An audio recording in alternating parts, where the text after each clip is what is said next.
Guys, berita baik untuk semua pendeposit simpan SSPN. PT PTN baru-baru ini mengumumkan kadar dividen simpan SSPN bagi tahun 2025 sebanyak 4.1%, iaitu kadar dividen tertinggi dalam tempoh 11 tahun. Jadi apakah maksudnya kepada pendeposit?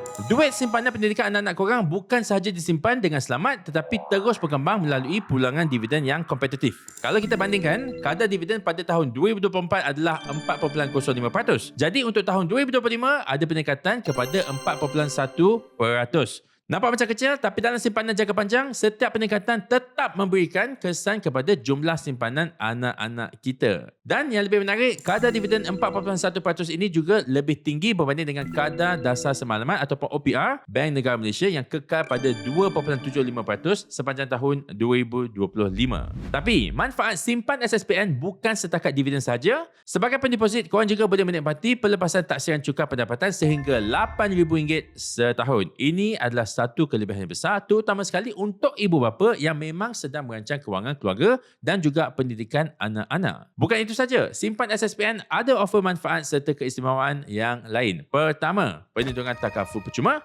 Ini bagi nilai tambah kepada pendeposit kerana simpanan bukan sekadar untuk pendidikan tetapi turut disertakan dengan elemen perlindungan. Kedua, geran sepadan percuma sehingga RM10,000 bagi satu keluarga yang layak. Ini sangat membantu keluarga yang layak untuk menambah lagi simpanan pendidikan anak-anak. Ketiga, simpanan ini patuh syariah, jadi pendeposit boleh menyimpan dengan lebih yakin dan juga tenang. Dan yang terakhir, yang keempat, simpan SSPN dijamin oleh kerajaan. Ini menjadikan simpan SSPN sebagai antara instrumen simpanan pendidikan yang selamat dan dipercayai di Malaysia. Prestasi simpan SSPN juga menunjukkan keyakinan masyarakat kita terhadap produk ini sehingga akhir tahun 2025 jumlah deposit yang diterima telah mencecah RM23.88 bilion dengan lebih daripada 500,000 pembukaan akaun baru sepanjang tahun lepas. Ini jelas ya menunjukkan semakin ramai ibu bapa mula sedar bahawa perancangan pendidikan anak-anak perlu bermula lebih awal.